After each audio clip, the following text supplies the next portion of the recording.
This episode is brought to you by HASA. Liquid is clearly better. Liquid chlorine is the highest purity, works immediately, has no added cyanuric acid or calcium, and it will leave your pool safe, clean, and clear. And by the bottom feeder professional grade battery powered vacuum system. It sucks to clean pools, so cleaning pools sucks less. Get $100 off with code DVB100. This episode is brought to you by Skimmer, the #1 pool service software in North America. With Skimmer, you can streamline your schedule, grow your revenue, and keep your customers coming back with 5-star service. Whether you're a one-person operation or an established team, Skimmer is your partner in success. Visit getskimmer.com/poolguy to try Skimmer for free for 30 days. The Pool Guy Podcast Show. The Pool Guy Podcast Show. The Pool Guy Podcast Show.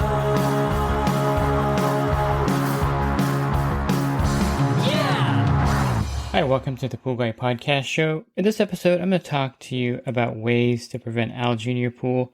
And I think the best defense against algae is to prevent it in the first place.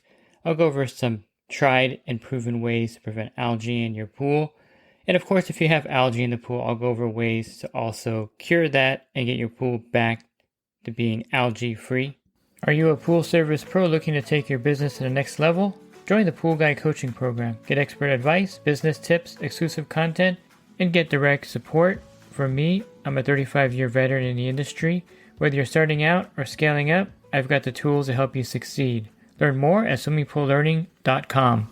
Several years ago, I remember there was a big push with the Surgeon General that in order to stay healthy in America, preventing disease was key. And so there was a lot of things put out there for disease prevention. And I remember a lot of the schools, they were taking the vending machines out, the soda machines out, because there's a lot of sugar in soda and the kids were getting obese. And that was one way of preventing future disease. It's interesting because in the same way that you can do this with your health, you can do this with the health of your pool. One great way to prevent algae in the pool, and this is something that you should be doing as a pool pro and as a homeowner, is brushing the pool thoroughly at least once a week, if not more if you're the homeowner, brushing the steps, brushing the corners of the steps, brushing the walls of the pool. Even if you have an automatic cleaner in the pool, I suggest brushing weekly as a great way to prevent algae because algae can't really stick to the sides of the pool if you're brushing it regularly. And I find this is a great way to control algae in a pool, especially out on your pool route. Make it a habit to thoroughly brush a pool for 2 or 3 minutes to get every single area brushed in the spa, on the steps, on the walls of the spa. Every little nook and cranny should be brushed every week you're there. And this goes a long way in preventing algae in a pool. As Terry Arco says in the podcast that I do with him, and when he teaches chemistry, the best way to fight algae is to prevent algae from forming in the first place. And there's a lot of logic to that. And there are a lot of reasons why a pool gets algae in it. And there are different reasons, of course, by area. But the root cause of algae in the pool is that the water is out of balance in some form or fashion. Just like the root cause of you getting a disease like diabetes is that your body's out of balance. You're eating too much sugar, too many carbohydrates, and you're not eating a balanced diet. Well, the pool has to be balanced. And there are some factors, of course, that are outside of this. Maybe a heavy pollen area or an area where there's a lot of phosphates getting into the pool. Maybe you're in an area where there's nitrates and it gets into the water. But those aren't very common. Those aren't something that I would classify as your typical pool. The main problem that I see in maintaining your pool algae-free, there are 3 components, of course, to your pool system. And these have to be working properly for the pool to be algae-free. The first one, of course, is circulation. You have to run your pool pump long enough for the water to circulate, cycle through the system, and go back out. And this is pretty much something that is crucial to an algae-free pool, but not essential in a lot of cases, depending on the pool use, where the pool is located. But it is a factor. Another factor is filtration. If your pool filtration system is not working properly, If there's a problem with your filter, if it's dirty, or if it's neglected, or if it's old, that will also affect the water quality and lead to potential algae issues. And the third one, of course, is a balanced pool. What does that mean exactly? That means that your chemistry is somewhat within range that they recommend. If you follow Bob Lowry, he has specific target numbers that he wants you to follow. But if the chemistry is not within that range, the chances of you getting algae in the pool are increased, and you have a greater chance of having algae in the pool when the pool is not balanced. Specifically, the free chlorine in the pool is the critical aspect of this. You can have really high alkalinity, really high pH, and if you have the free chlorine level at the recommended level, algae won't form in that pool. But if you have the alkalinity in range, let's say it's at 100, you have the pH in range, let's say it's 7.4, but your free chlorine is 1 or 0 parts per million, chances are algae will form in that pool. So the free chlorine level is, of course, the key here. There are a few things that affect the free chlorine level. You should be testing for your total chlorine in the pool. And this is any combined chlorine, which is the chlorine that's ineffective in the pool. There are some signs of this forming in the pool. One would be cloudy water. One other sign would be that the pool has a smell to it, like an ammonia type smell. I can't tell you how many times I've been to a hotel and I've walked past the pool and I can smell the ammonia. In fact, one time I was there and I was walking past the pool. I kind of like looking at the pools because I like to see how they're maintained at these places. I rarely go into the pool. I don't have time to begin with, but I don't go in there. But you can smell it, and there was one time where someone was like, yeah, I can tell this pool is safe because you can smell the chlorine.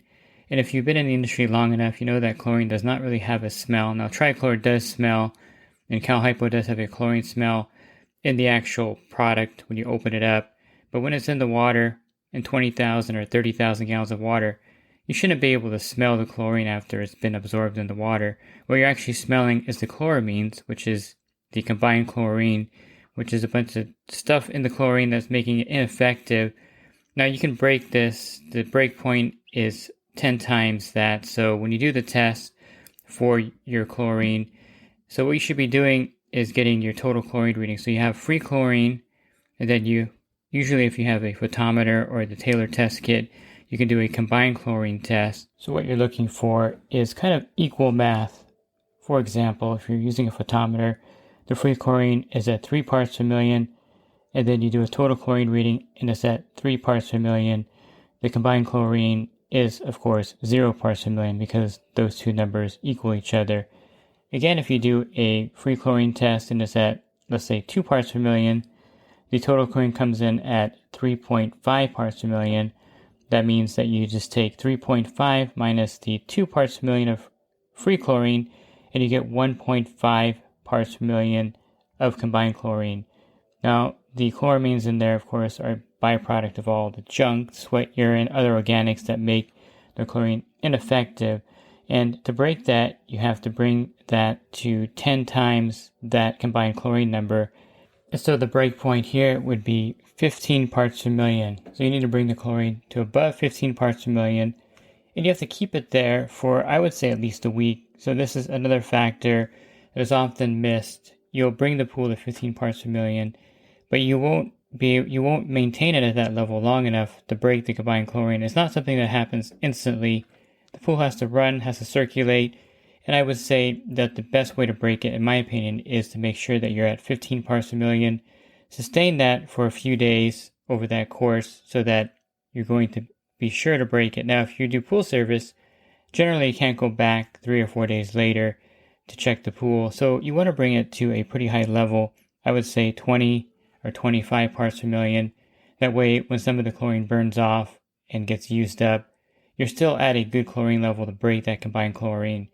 So this is a problem that happens where you have combined chlorine causing the chlorine to be ineffective. Algae starts to form in the pool, of course, because, as you know, if the chlorine is not effective, it's not going to protect the pool from algae. And that's one reason why algae forms in the pool. This typically happens a lot when the pool is heavily used, when you have a lot of kids swimming in the pool. And something to be aware of. If you have a heavily used pool, you definitely want to have some way of having the chlorine maintained in that pool. Now, of course, you can use trichlor tablets, and this will release a residual of chlorine in the pool. You can use cal hypo tablets, although I've had some reports from places like Las Vegas where the cal hypo tablets are just dissolving way too fast in the pool in the summer and not being as effective as trichlor, because trichlor will dissolve a lot slower than the cal hypo tablets. And you can also put in a saltwater generator in these heavy use pools, which I recommend you do. I recommend that you try to sell the customer on a saltwater generator if their pool is heavily used in the summertime and you can't maintain that chlorine level. Because the problem with trichlor tablets is that it does add to another issue that causes algae, and I'll cover that in a minute. But mainly, if you have a pool that's heavily used, you're testing for the combined chlorine often, every time you're visiting that pool, to make sure that it's not something that's going to be causing a problem at that pool. For a commercial pool, you're doing this every time you visit it, of course, because those are usually pretty heavily used in the summertime. Now, as far as tablets go, the trichlor tablets, you may not know this, you may know this. A lot of people still don't know this, and it's not something that's advertised and, preached at the counter at the pool store. But trichlor tablets do contain 50% cyanuric acid by weight. So if you have a 50-pound bucket of trichlor tablets, that's 25 pounds of cyanuric acid. Now, if you've done any study on pool balancing, you know that there are recommended levels for cyanuric acid in the water. Just like everything else, there's a recommended level for the pool to be balanced and to be effective. Typically, 50 parts per million would be the highest level. For a saltwater pool, 80 parts per million.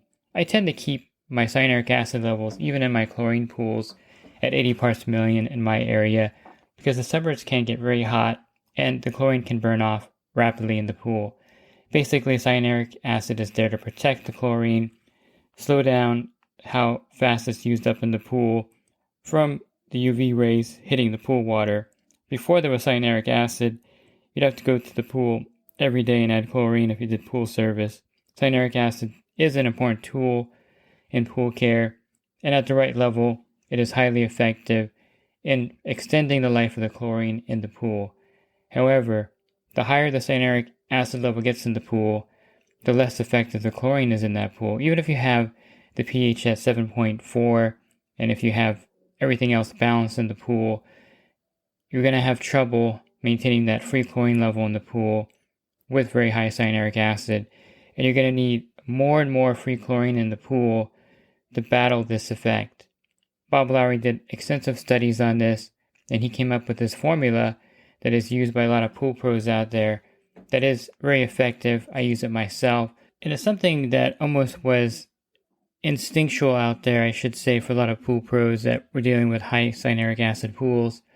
And some people would come into the supplier and be complaining about algae in these pools. And, my chlorine level is at 10 parts per million. I'm still getting algae in these pools. I can't figure it out. And then the guy behind the counter will say something like, well, that's probably because you're fighting chlorine-resistant algae. It happens in the summertime all the time in this area.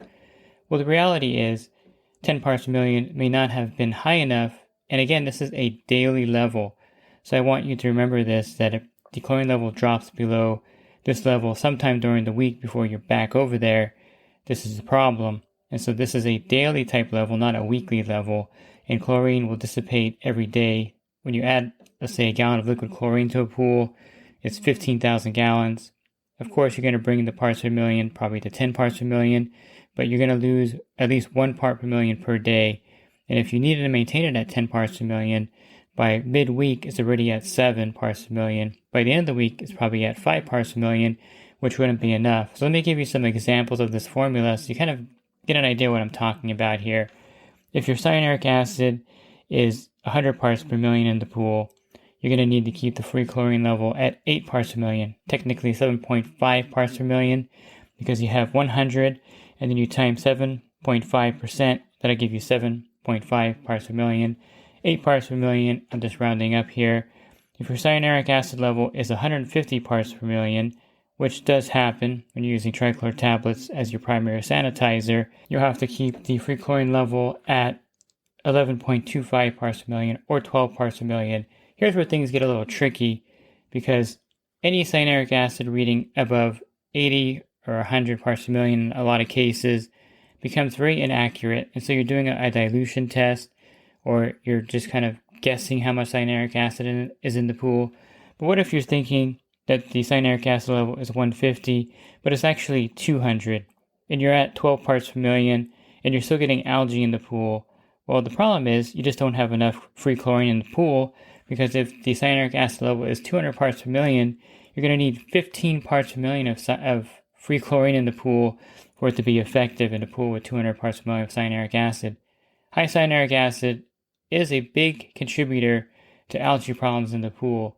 If, for instance, the pool falls below the threshold, let's say there's a pool party, I'm just going to say that the cyanuric acid level is at 100 parts per million. There's a pool party, and it drops down to 0 for 2 or 3 days. You get there, of course, there's going to be algae forming in the pool, and it's going to be a problem. One of the things that happens when algae starts forming in the pool is that it sets off a chain reaction. What I mean by this is that if the pool does have algae, let's say the whole deep end's covered in mustard algae, you get back to that pool, so you brush it and you shock the pool, you put an algicide in the pool, but the problem is that algae has spread throughout the entire pool. There's microalgae, algae you can't see in different areas, and then there's algae in the filter. So sometimes you're going to have to take the D filter apart and clean it, take the cartridge filter apart, backwash your sand filter. But the problem is now the algae has affected the filtration of the pool, and thereby causing another layer of the problem.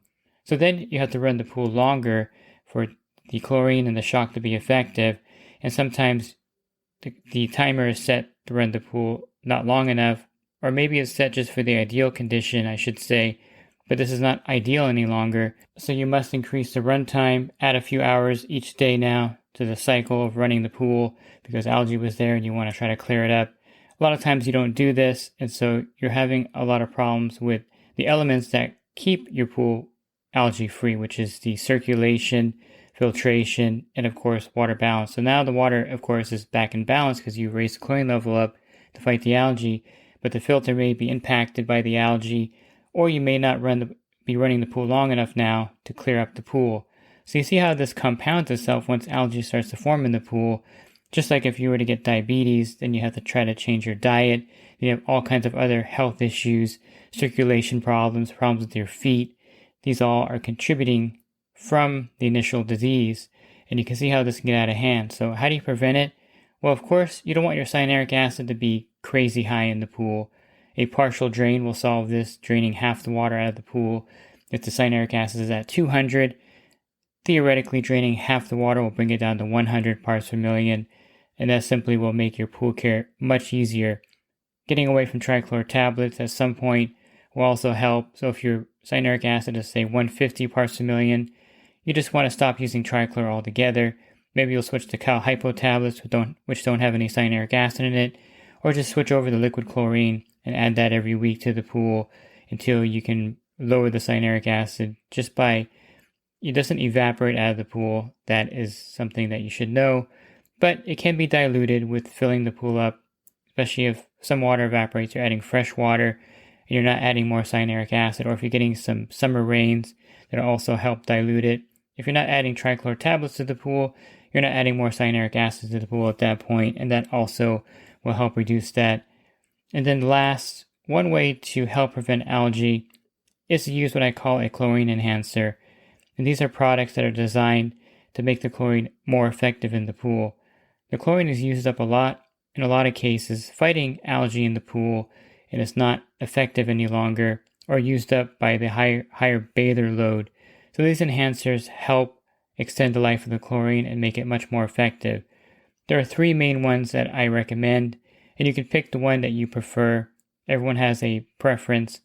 You can use a combination of phosphate and enzymes. These are highly effective. Maybe get a blended formula, something that has phosphate remover and enzymes in there. The phosphate remover will eliminate one food source for the algae, and the enzymes will help break down inorganic contaminants in the water. You can also use the PoolRx, which is a mineral system, and this is highly effective in preventing algae in the pool. It's EPA registered, NSF 50 approved, And then last, you can try borates at 50 parts per million by using boric acid in the pool. And to calculate how much to add to the pool, I have other podcasts on this, but simply go to thepoolcalculator.com, and there's actually a borate category you can enter in your pool volume. It'll tell you how much boric acid to add to the pool to bring the borate level to 50 parts per million. All of these help extend the life of the chlorine and make pool care much easier. But again, preventing algae is the best way to fight algae in the pool, and I hope you've got some good tips here on how to set your pool up just for that and to prevent algae from forming in the pool. Looking for other podcasts, of course I have many on the enhancers, many of them on chlorine effectiveness. If you subscribe to the YouTube channel, you'll get these podcasts sent out Monday through Friday. You can also subscribe to my podcast, or to find past episodes, just go to my website, swimmingpoollearning.com. On the banner, click on the podcast icon. There'll be a drop-down menu of other podcasts I've recorded. And if you're interested in the coaching program that I offer, you can learn more at poolguycoaching.com. Thanks for listening to this podcast. Have a great rest of your week, and God bless. This episode is brought to you by HASA, providing products that deliver clean, healthy water for every aspect of everyday life. The bottom feeder battery-powered vacuum system, portable, powerful, and only weighs 12 pounds. And Skimmer. Get Skimmer, America's #1 pool service software. Podcast listeners can try Skimmer for free at getskimmer.com/poolguy.